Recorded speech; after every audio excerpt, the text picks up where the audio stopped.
आई सुना था सुललिता। हाँ काय हो मिट्टी के पापा। सब कोनो बाबा जी के दर्शन करे गिरौदपुरी मेला जाते।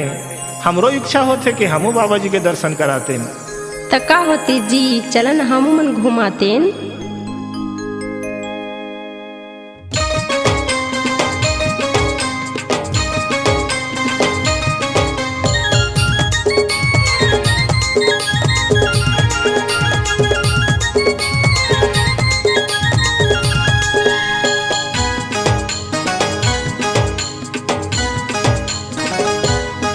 चलना गुरु के चरण मावो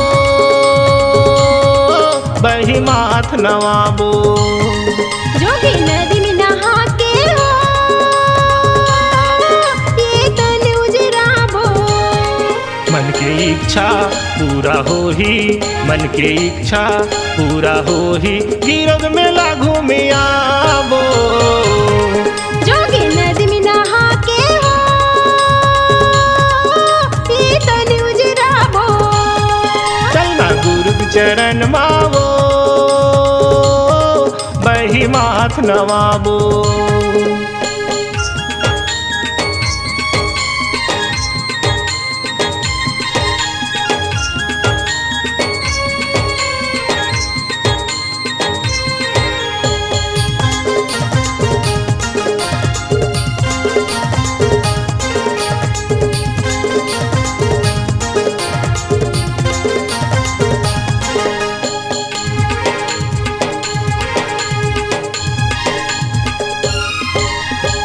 मने मन माँ काला जपे बाबा बैठे आँखी मूंदे।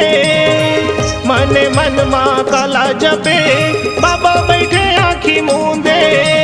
राम राम राम राम धूमी भरे भगवा भलवा नाच कूदे। राम राम राम राम धूमी भरे भगवा भलवा नाच कूदे। ऊंचे छाता पहाड़ के वो दर्शन करियाबो। जो के नदी में नहा के हो ये तन उजराबो। मन के इच्छा पूरा हो ही, मन के इच्छा पूरा हो ही, गिरौद मेला घूमे आवो। जो के नदी में नहा के हो ये तन उजराबो। चलना गुरु के चरण मावो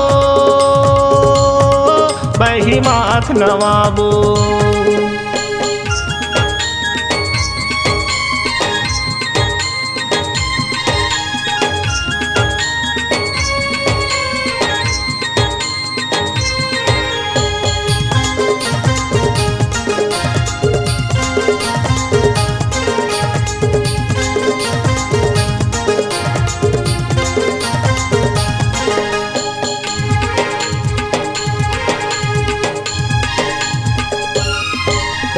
पहाड़ी ऊपर माँ पचकुंडी पानी है देख परमार। पहाड़ी ऊपर माँ पचकुंडी पानी है देख परमार। बारा डाले माँ पूरा दस बाबा चारी मुठा धान। बारा डाले माँ पूरा दस बाबा चारी मुठा धान। ओही बाबा के मंदिर मावो नैयर पान चढ़ावो। जो के नदी में नहा के हो ये तन उजराबो। मन के इच्छा पूरा हो ही, मन के इच्छा पूरा हो ही, गिरौद मेला घूमी आवो। जो के नदी में नहा के हो ये तन उजराबो। चलना गुरु के चरण मावो बही माथ नवाबो।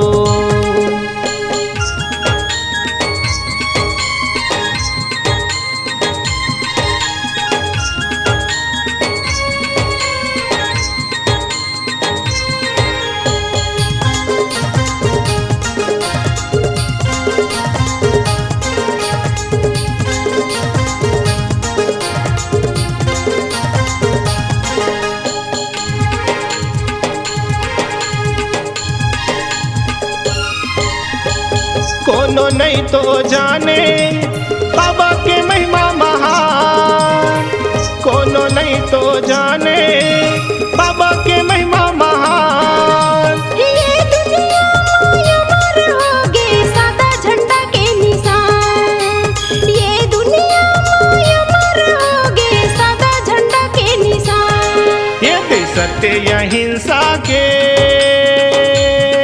हृदय अपनाबो जो के नदी में नहा के हो ये तन उजराबो मन की इच्छा पूरा हो ही मन की इच्छा पूरा हो ही गिरद में लागू मियाबो जो के नदी में नहा के हो ये तन उजराबो चलना गुरु के चरण मावो बही माथ नवाबो जो के नदी में नहा के हो ये तन उजराबो चलना गुरु के चरण मावो बही माथ नवाबो जो के नदी में नहा के हो ये तन उजराबो चलना गुरु के चरण मावो बही माथ नवाबो।